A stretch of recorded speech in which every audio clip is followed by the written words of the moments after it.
All right, Chris, we're back. We're right in the thick of it now. This is true to form. More news is consistently breaking. Uh, quick lead in. Anything on your front with your clients? Anything going on? What are you seeing out in the country as the general election race now starts to pick up steam, headed for post Labor Day? It looks like initially anyway, that everything is kind of back to stasis, and that kind of the baseline between Republicans and Democrats is kind of where it's been for a while. And so what's interesting is that, well, there are two things that I think are interesting that we're talking about. That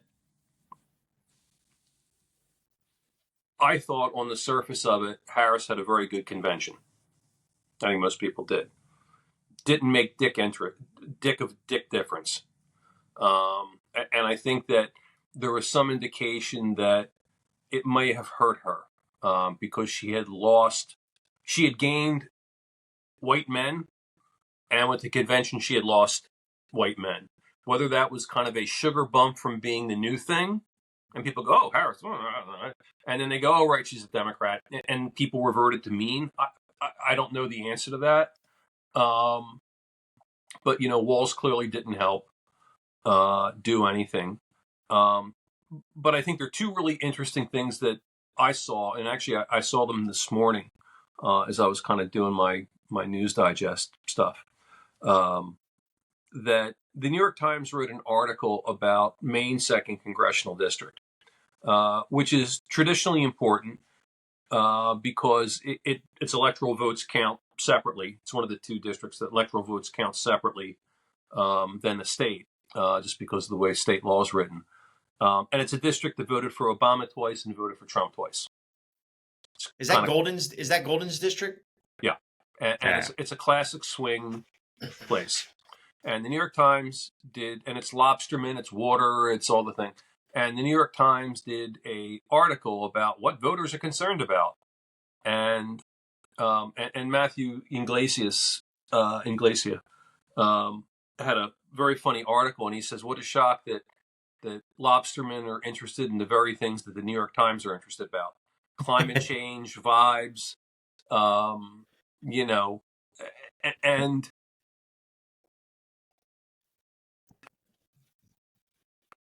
What was interesting is that if you spend any time in Maine, and I've had clients in Maine over the years, and is that especially if you go down to Waterman, they're so fucking hyper local, and they care about, because again, it is a really hard blue collar seasonal job being a fucking lobsterman.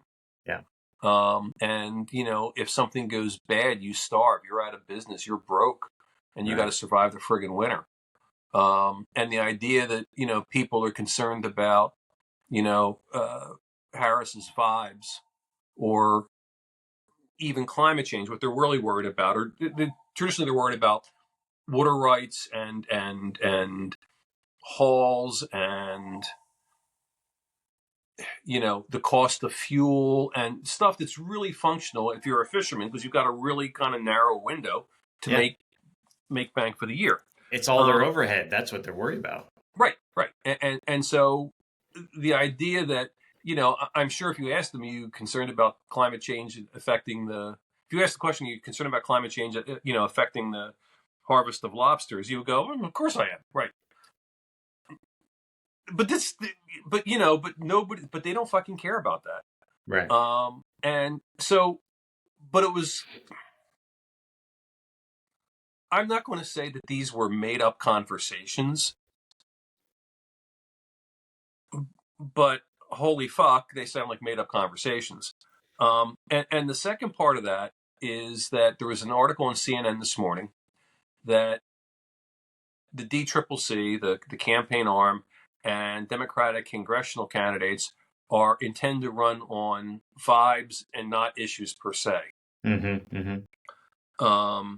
And it's the old joke is that history repeats itself. First is tragedy, second is farce. And this is essentially, and they're going to make the contrast between Harris's character and Trump's character. Right. And so essentially they're running a cleaned up version of Hillary 16. Let me ask you a question, Yeah. because I think I didn't intend to ask you this, but two things that you said that I think we have to discuss.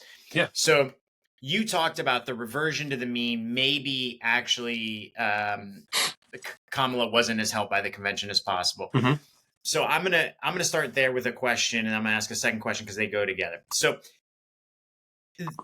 is this then, are we just seeing that the two sides in US politics are just more entrenched than ever? And it, I've said it before on this, but is it becoming more true? Nothing matters. So, uh, the votes that matter are getting squeezed smaller and smaller, Yeah. that size. But as far as polling, it doesn't really matter because you're probably not capturing that small slice anyway. And so I'm going to start there. So in that, meaning also that to me means that national politics is now local politics. That all of that entrenchment is based on national branding, like we talked about before, Right. of your party. But so to counter that, what I hear in the conversation about the Maine second, which I also read an interesting article, which seemed more like they were there from Punchbowl News, talking about Jared Golden not going to the convention, handing out beer in a parade, like Yeah. super local guy. It sounds more that it is hyper local there, that they could give a shit less about national branding, like we're the party of climate change or we're the party of abortion. We care about our life. We care about our livelihood. So is there a divergence in some districts where it is uncompetitive, so it is national branding, and then there are districts that are competitive and it's hyper local? Or how would you square that circle? Yeah, that's actually a very astute observation. So if you look at the majority of districts in the United States, they are what we call structural. In if you go to parts of Los Angeles or parts of Philadelphia, if Christ came down off the cross and ran as a fucking Republican, he's getting 28% of the vote. And the same thing for some blood red districts in Georgia Right. or Florida. Matt Gaetz's district doesn't matter. I mean, Right. So those kind of can revert. And again, politicians will do. I mean, this is kind of a baseline thing. Politicians will do what they need to do first and foremost to get elected. That's the fucking job. Working on Sure. healthcare, working on the deficit, working on taxes. That's a secondary thing. Right. The first thing is to get elected. So that's their number one job. So they do that because it's the path of least resistance. If you are a golden or in a swing seat in a swing state, it becomes much more difficult. And and guys that are really good at it, like Golden, they kind of read the tea leaves. And people say, people don't give two shits about Harris's vibes or this or that. They care about what is really local. And if you are a local congressperson, the fact that they can see you, touch you, feel you, yell at you, that when they call your office, you find the Social Security check, or you figure out how to get federal funds for the crumbling bridge and crap like that. That's what they really care about. And it's a much. I think if every member of Congress was like that, the world would be a much better place. Yeah. But that's not the case, and that's not the case. To your first point, I think so. I'll do a woo-woo thing here. So for 50 years, communism held the Republican Party together. Because if you were anti-communist, it means you were pro-God, you were pro-freedom, you were pro-capitalism. And if you look at and you were religious. And if you look at the Republican Party, post-World War II until the Berlin Wall fell, literally they ran on those things. They ran on God, they ran on capitalism, they were the Wall Street thing, they were right. And when the Berlin Wall fell, they ran on being foreign policy. We're hawks. Yeah. We're hawks. Democrats are doves. We're gonna contain communism because we don't want Marxism and we don't want atheism, right? Right. Berlin Wall falls, and all of a sudden the bottom falls out of foreign policy, and people don't give a shit about foreign policy anymore. And you get this giant period of democratic dominance, relatively speaking, historically. And I think that Trump is the version of communism holding this giant paradigm together. And I think once he goes, because whether you like Harris or don't like Harris, she is a fairly conventional politician. Totally agree. I mean, you could, the 100 members of the Senate, 60 of them are her. That's just kind of who she is. I would also add that Obama was conventional as well. Like, yeah, I would agree. Yeah. He was conventional with a great gift. Yeah. And also, sure. and also a as good a piece of timing. And as a friend of mine was pointing out how much he hates Obama's speeches, and I said, well, he's great. He says, no, it's the content. He said, because for 30 years he's been doing, my opponents are evil rat fucking bastards who want to shoot grandma in the head and poison Junior. That's why we have to reason together and put together put aside partisan, which is kind of it's a good shtick. I mean, it's fine. Yeah. Everybody's got their shtick. But they're fairly conventional. Trump is not conventional. He's not conventional from background, and he's not conventional in the sense that he makes fucking people crazy. Yeah. He makes his supporters crazy. He makes his opponents crazy. And that's his superpower. And I think that I used to think that Trump was leading a realignment and the parties were kind of switching places. Mm-hmm. Now I think that Trump is retarding that. Interesting. That once he goes, I think he's a catalyst that kind of shook stuff up. He broke stuff. But, the Republican Party is not going to go back to the way it was, and neither are the Democrats. And, but again, I think that the Harris people they want to try to finesse this election through money and technique and I think that matters a great deal. But if they think they're going to finesse it without issues, they're fucking nuts. Right. The basic question, is there any, of course there's always a chance, but if you were a betting man, what do you think the odds are, though, that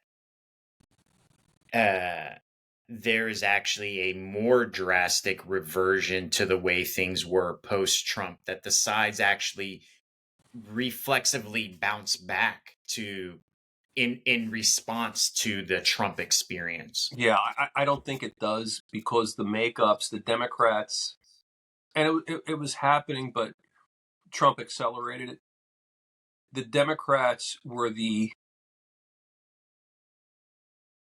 poorish, income-ish, middle-classist people, and the Republicans, until 2012, college-educated voters voted Republican for president. Until 2012. College-educated voters voted for fucking Mitt Romney over Barack Obama. Right. Now, college-educated voters are going to vote for Harris in the 60%, maybe 70%.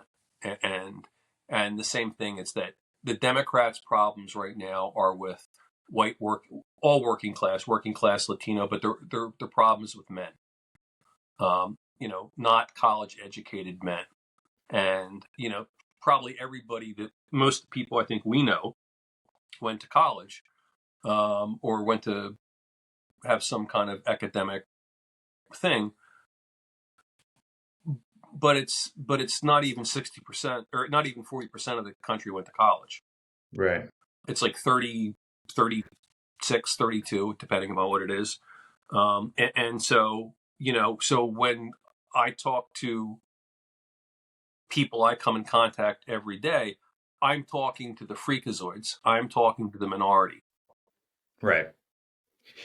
Which is why, by the way, if you're the New York Times, you wind up writing about, vibes and climate change in Maine too.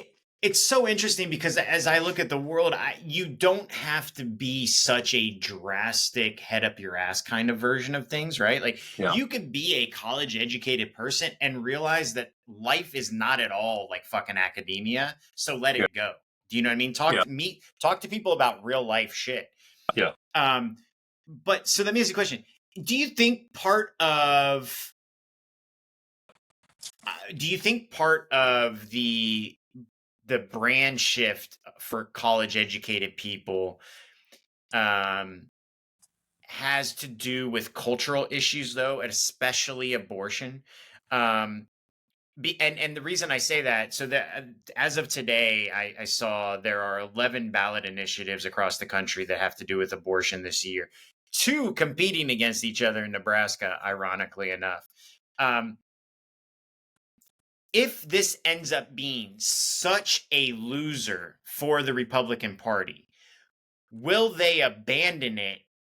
Not overtly, Mm-hmm. but let it fail on its own merits and then continue to use it to harness the evangelical and the base, but revert to the way it was before winning that? And will that then give them an opportunity to court more of these college educated and stuff, and just say, will they find a more tenable route to those voters? I guess is what I'm Yeah, saying. exactly. And if you look this week, the Trump threw the pro-life movement right under the fucking bus. Yeah, he did. Yeah, he And did. but I didn't know there were. By the way, I didn't know there were that many. I think a really good bet would be the number of those pro-life, a number of the abortion ballot initiatives, how Yeah, they pass. right. I mean, that'd be a fucking dynamite bet. Hell yeah. But the but yeah, they're gonna. I think the genie's out of the bottle because part of the problem with the higher educated you are, for the most part, the more pro-choice you become, Mm-hmm. um, and the less religious you become, which is kind of part and parcel with that. And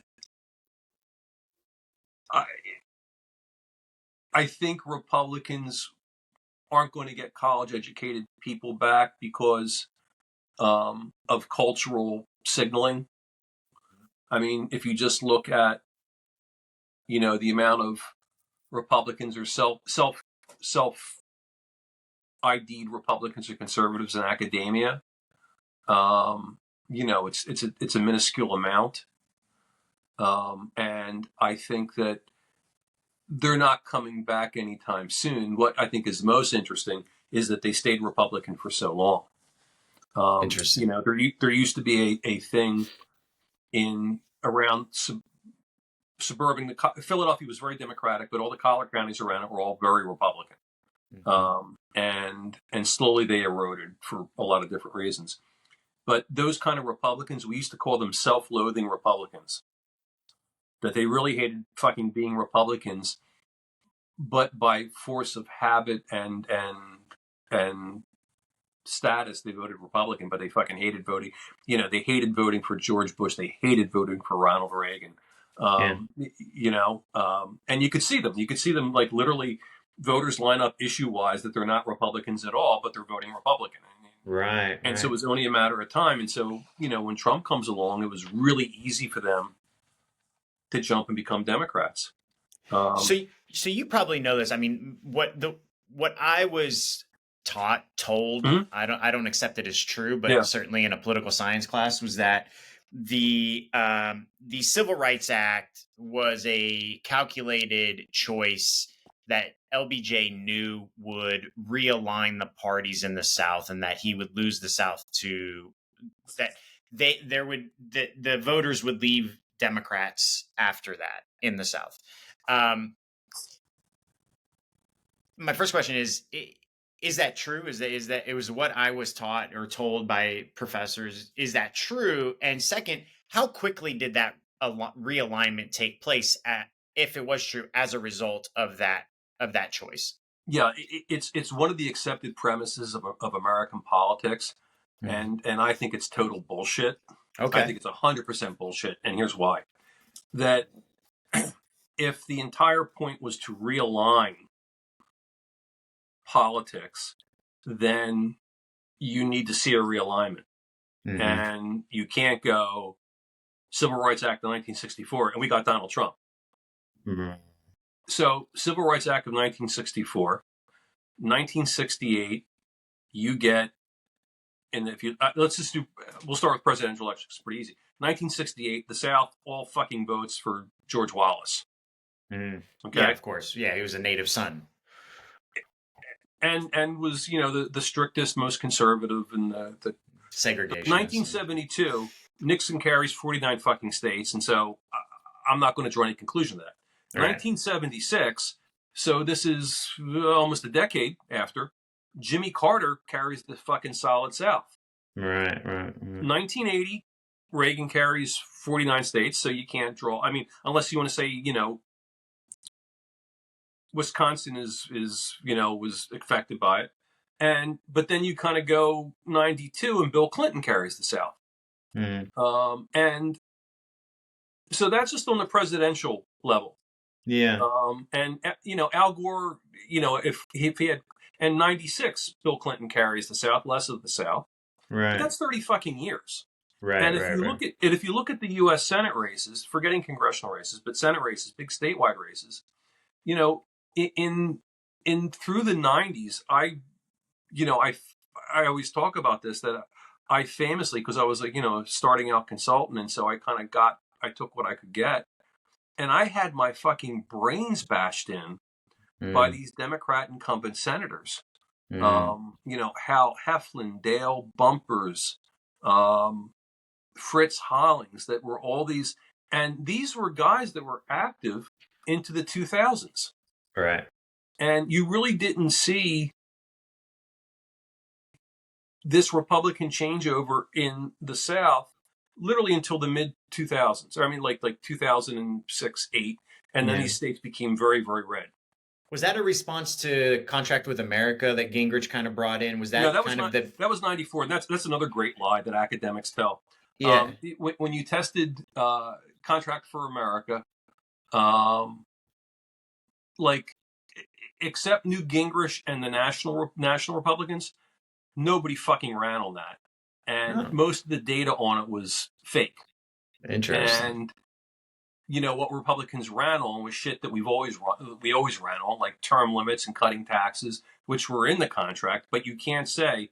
And when you tested Contract for America in a post-election survey, and I want to say it was either, I want to say Fabrizio did the polling, and of people that voted, like 10% knew of the Contract for America, and it was like a 60-40 negative. But anyway, but let's go back to the Again, I realize I'm doing my academic babble here. So you can say that Johnson voting for the Civil Rights Act would change the thing to Republican, but you better have a fucking mechanism better than half a fucking century. because there's a lot of stuff going on, and you've gone through at least 3 generations, if not 4, of elected officials and people. Right. And, so if you're going to say, if you vote for this, by doing this, your great grandkids, that's fucking absurd. And again, it's a theory in search of proof. I'm willing to be convinced. But based in terms of elections, the answer is no. Okay.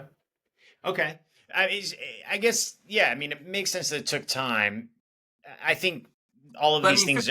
50 years, you could say, if you want to go from 64, you could say, Right. Right. I mean, you could, let's take it back 50 years, and it's like... Yeah. You can start talking about the fucking Sudetenland and fucking Franz Joseph is the mechanism for... It's going to be Franz Joseph being shot in, before World War I is going to be the fucking mechanism for Adolf Hitler. You can make that case, but it's not a really good one. Yeah, it's valid. I think it's really valid. And again, it's... By the way, this is a minority view, and I fight about this. This is, I won't say it's my hobby horse, but I fight about this all the time with people. And they go, oh, no, it's accepted. And I said, well, then you were required to have proof. Right. If it was going to elect Republicans, then you need proof that it elected Republicans and not over a 50-year fucking period. Yeah, I think that, so. Yeah, that's a valid point. I mean, you need evidence of your Yeah. accepted wisdoms. I mean, I think the thing that really drives my interest in so many things is like the actual shift of culture. And we've touched on this before, but in the last week I've almost altered my view a bit. I think we've talked before where I think that Trump actually encompasses disaffected Obama voters, Yeah. like that extreme top of the circle that's radical and reactionary together. Yeah. But as I've thought about that a bit more, I actually am starting to think in kind of traditional terms. The MAGA version of the Republican Party is the progressive party, and the traditional Democrats are the conservative party, just based on the way those things are defined. Yeah. The Republicans are wanting to, they're really seeking revolution of the way the government is run, and Democrats are seeking status quo Yes. and maintaining institutions. And the other ones are like, let's burn this shit down, drain the swamp, kill it all, right? And I guess the thing I because of my own inherent personality is I'm trying to understand why that is. What causes, I can understand generational shifts, but then why do people define themselves in a certain way? If you want a radical change, why does it then take hold in a party Mm-hmm. that was completely uh against such a change, right? And that's what I'm trying to understand. What are Yeah. those moments that cause that? And and this will be another kind of controversial thing because people say that Trump was all about race. It wasn't. It's economic. As the Republican Party became more of the have-nots, then, like, if the system isn't working for you, let's blow up the system. And by the way, I think your point is dead on, is that the Democrats have become the institutionalist status quo party, and the Republicans have to be blow shit up. Now, the Democrats do enough blow shit up, like filibuster in courts and stuff, but Right. there was a very funny article this week about Harris was going to do food price controls, and there was somebody in the Senate said, yeah, don't worry about that because we're never going to pass that shit. Right. And but that was kind of a nod to populism. But that's not what's driving Democratic voters, Mm-hmm. or anti-Trump voters. But yeah, I think your point is dead on, and I think it's actually really helpful to look at status quo versus change. And if you believe, which I think you are 100% right on, that the Democrats are status quo, Republicans are change, you really want to be change in a country that says 60% of the country says we're on the wrong track. And I agree with it's a that. dangerous place. It's a dangerous place for the Democrats to be. I totally agree with that, and I think we talked before. Like, she tried to position herself as change in the Yeah. convention, right? Like, it's Yeah. and you said it before, very, I think, almost prophetically, in that who gets labeled the incumbent is going to lose. Like, whoever Yeah. that label sticks to is going to lose. Yeah. I would just point out that, like, change can happen in two directions. Things can get worse and things can get better. So not Right. all change is good. So to kind of extend this out to electorally, so I saw that Pennsylvania Republicans are registering more voters than Democrats. The North Carolina, now Cook has North Carolina listed as a toss-up rather than leans Yeah. Republican for the presidential. Is this all driven purely by economics that are shifting in where things are happening in the country? And can I just interject something really Yeah. quick? So Clinton said at the convention, of the 51 million jobs created since post-war, 50 million have come from Democratic presidents. And there have been multiple posts from BLS and some other sources that said I thought it was a bold-faced lie. It looks like it's accurate if you accept statistics as they are. So A, is that an accurate description that if it's economic that your interests, if you're lower income, are more in alignment with the Republicans? And B, is there shifting economics within the country that are driving this? So for instance, North Carolina looks like certain things are resonating there, whereas in Pennsylvania, certain things might be aligning differently. How do those things line up? I think we might be looking at causation versus correlation. Mm-hmm. I think in North Carolina, the part of the problem is the Republican candidate for governor is fucking insane. What? Mark Robinson is nuts? and I think that is going to drive a lot of stuff. Yeah. And in Pennsylvania, Democrats had such a lead in voter registration. I think this is kind of the water table kind of becoming more reset. I don't see it so much as a growth and being reset. In terms of the job thing, I don't find it credible on the face of it. I mean, it depends how you want to calculate it. Sure. You know, and also that, you know, you can argue, which I would, is that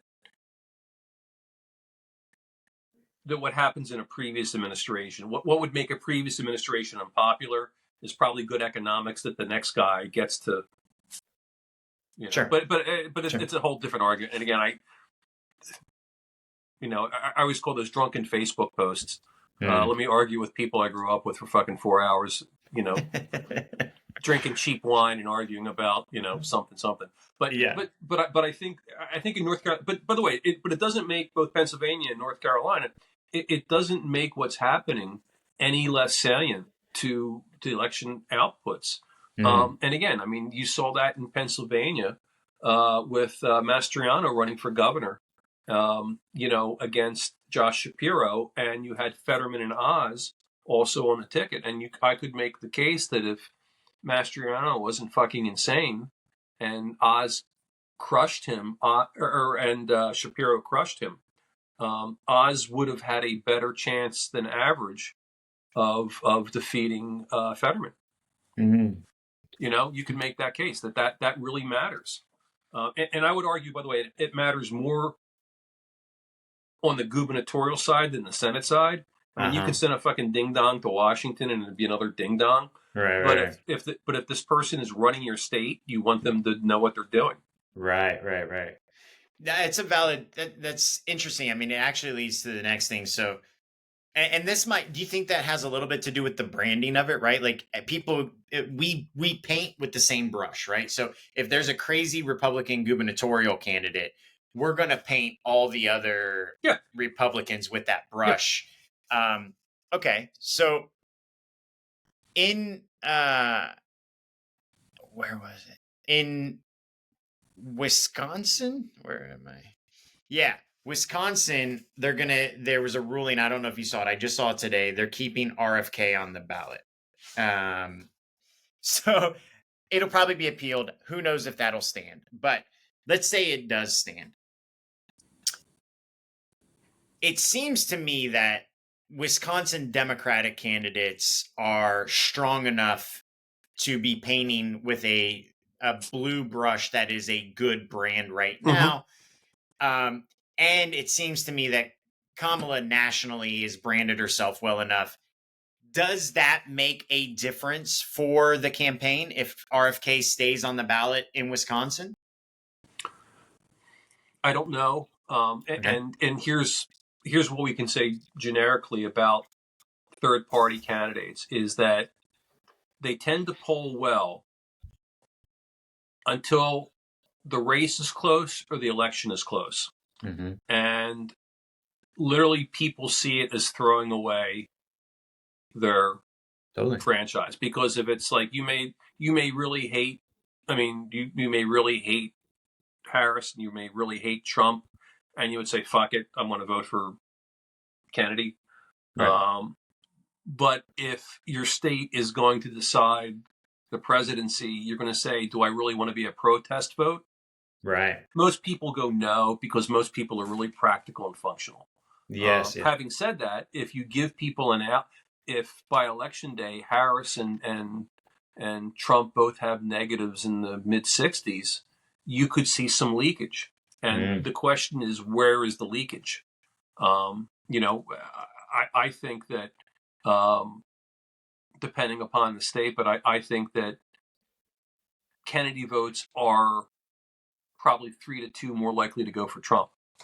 Yeah. Um, Right. you Right. know, just because it is the protest, it's a protest vote. It's a blow the whole thing up thing. By the way, Yeah.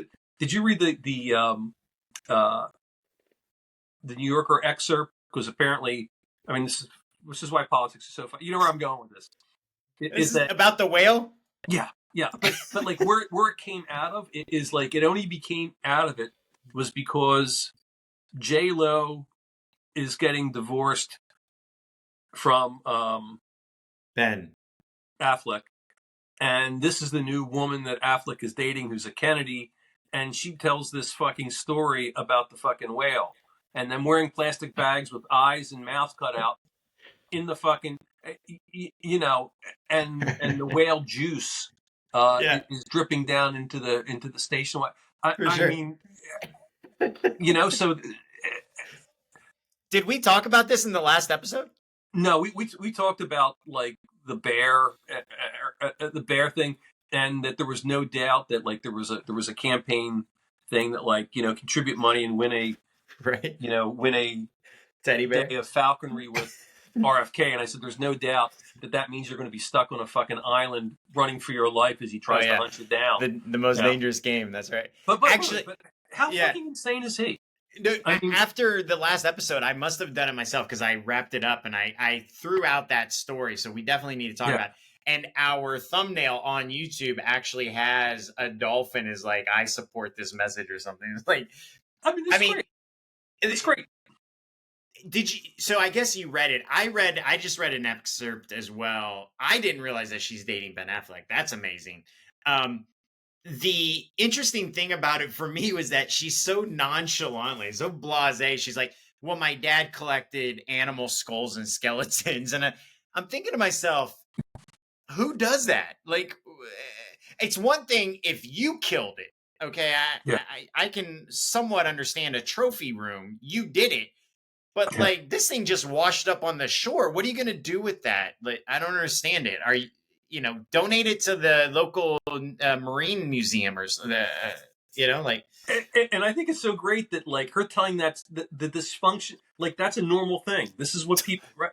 This is like totally this is like me picking up seashells. Like, oh, it's a scallop shape. I'll put this on right. my. I Um, got to tell you, I don't know if I would ever date a fucking Kennedy. I just don't think I could. I don't think I can handle it. I don't think I would want to go to their little getaway island. I think it would terrify the shit out of me. oh, I would be like, um, we'll drive you to the airport. No, no, I'll take a fucking Uber. For Uh, sure. But on the other hand, wouldn't you love to like just be in a room with them for a while, like just as a almost like an anthropological study of like, oh, so this is real, you know?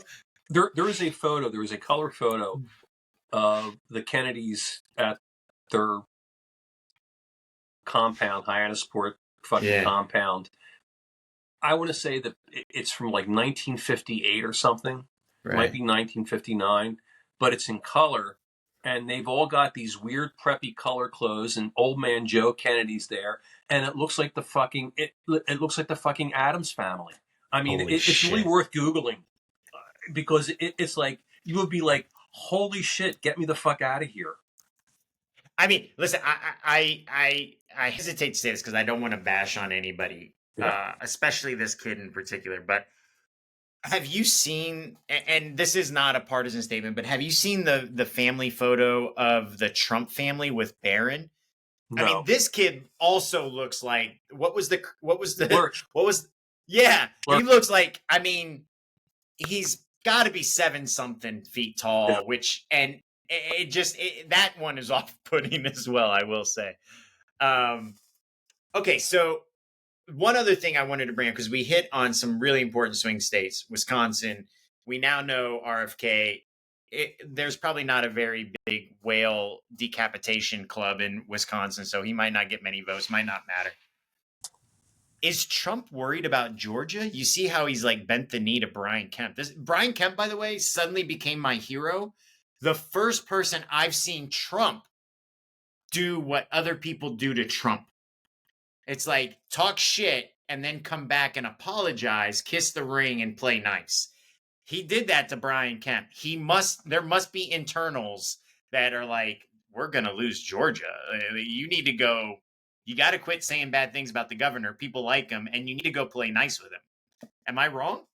No, it was really a remarkable moment, and it was and once Trump no longer needs him, we'll say he's a jerk off, and Right.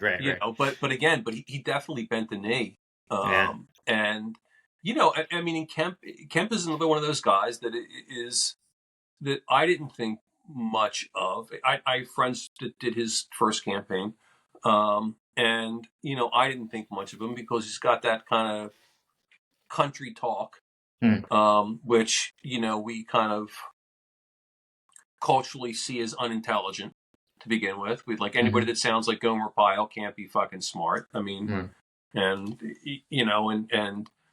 but clearly he is.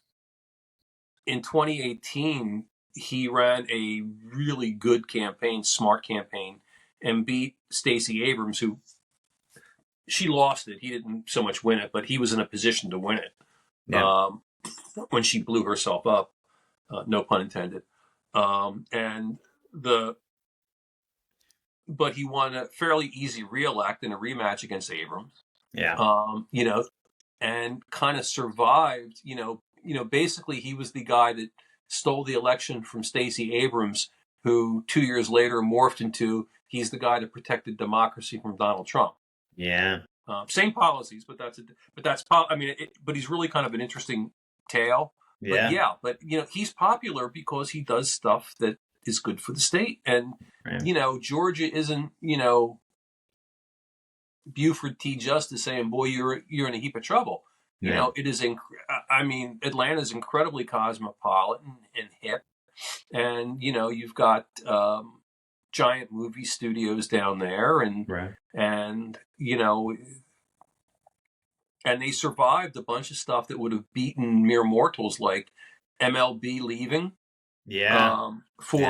Because of I mean, it was kind of funny that MLB moves the All-Star game, and then like 3 months later, it comes out that Georgia has like 98% voter registration.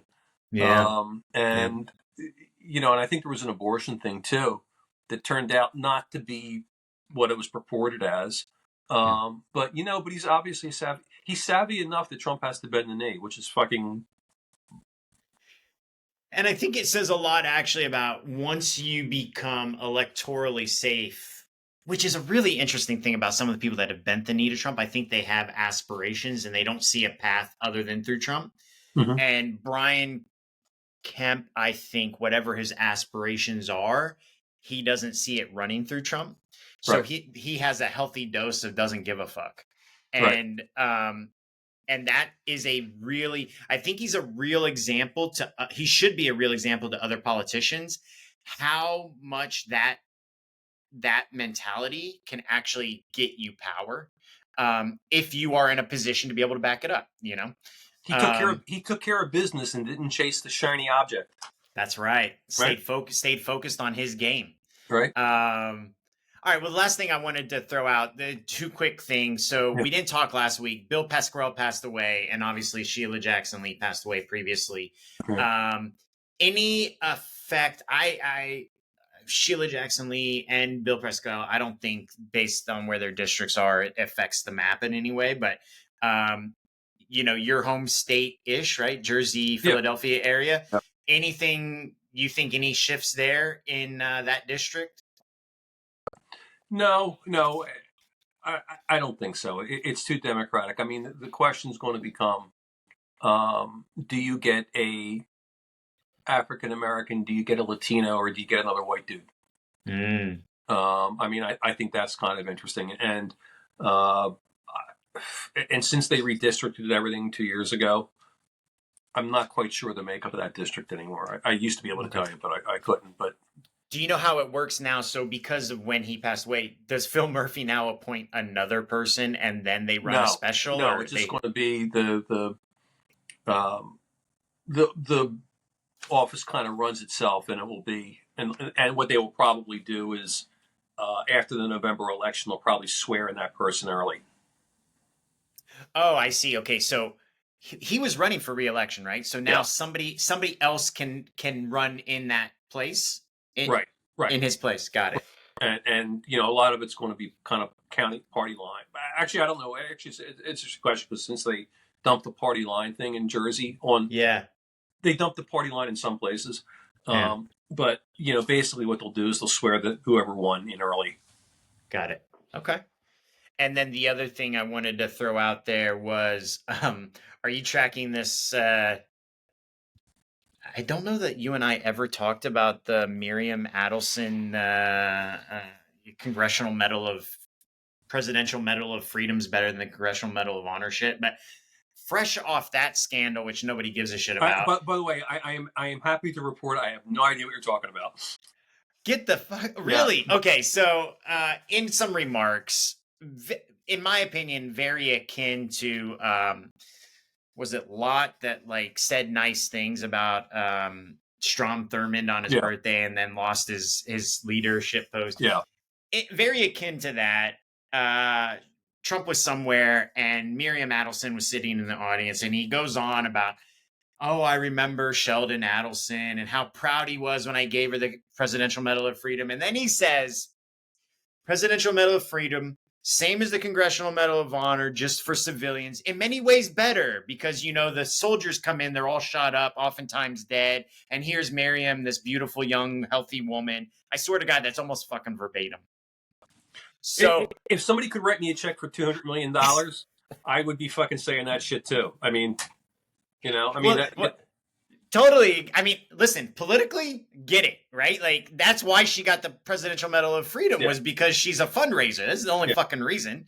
If Miriam Anderson wants to marry me and not sign a prenup, I think she's the most beautiful woman in the world, and I am absolutely entranced by her. Yeah.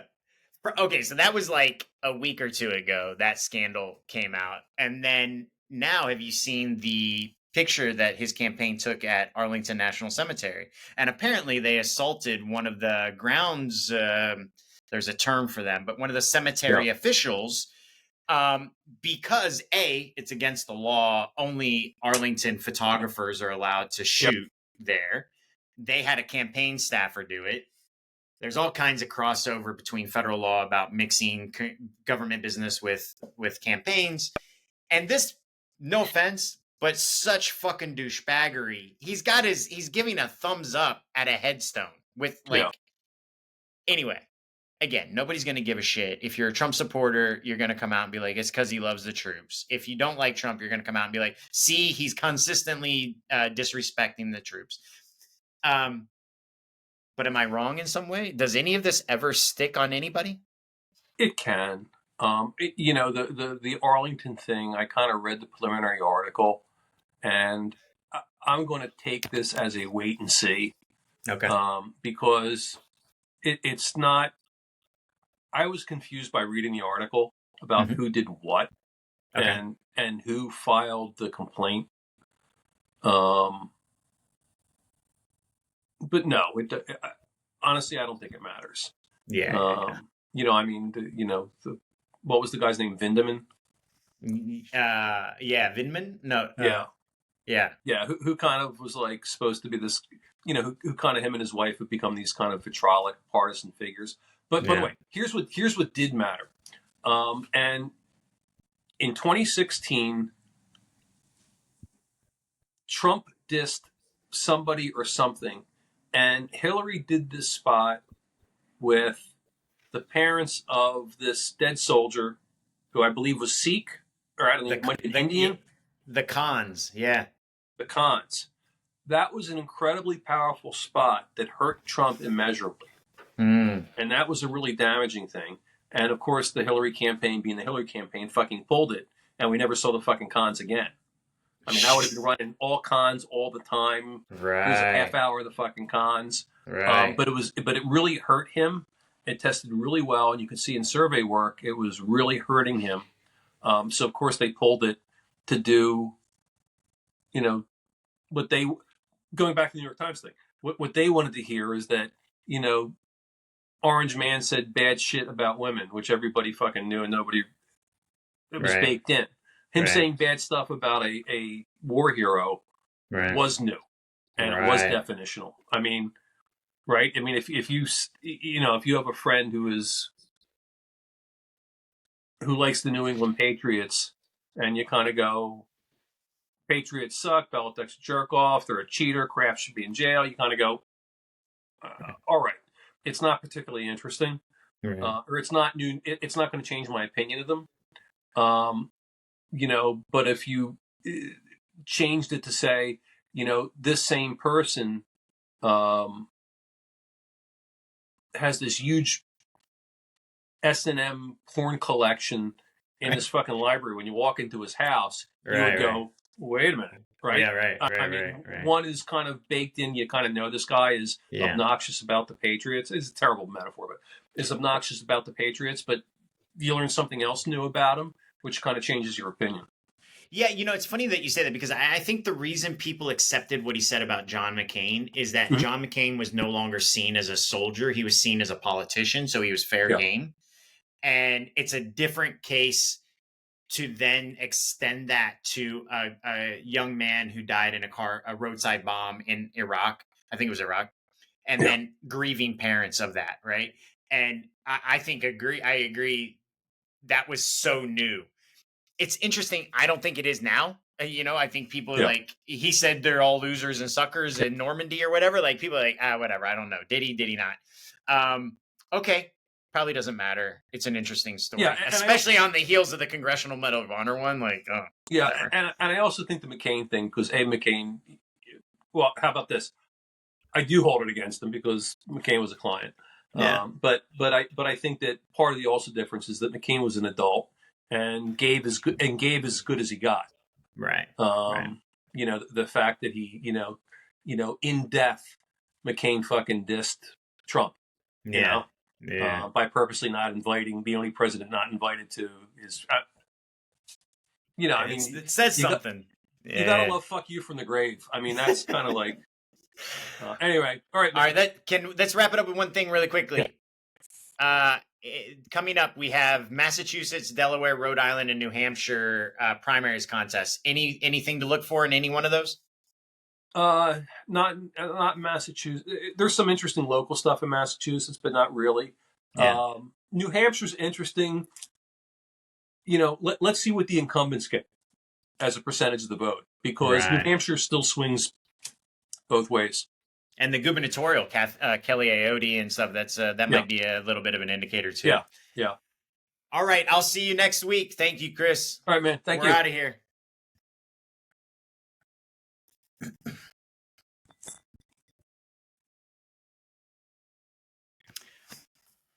Okay, there you have it. Another episode, and listen, another fun-filled, lots of interesting things happening. You know what I would love, and Chris and I have talked about this. We would really love for anybody. We'd love for you to like and subscribe, obviously, but your comments really inform us, and we find it super interesting. And to be honest with you, we are interested in speaking with all of the people that are listening. So please like, subscribe, comment, share, and we certainly engage and would love to talk to you as well about your own personal interests and political interests in what we talk about. So I'll leave it there. We'll see you next week. But please do feel free to comment to us. You can tell us that we're douchebags as well. But anything substantive is preferred. All right. Have a good one. Bye.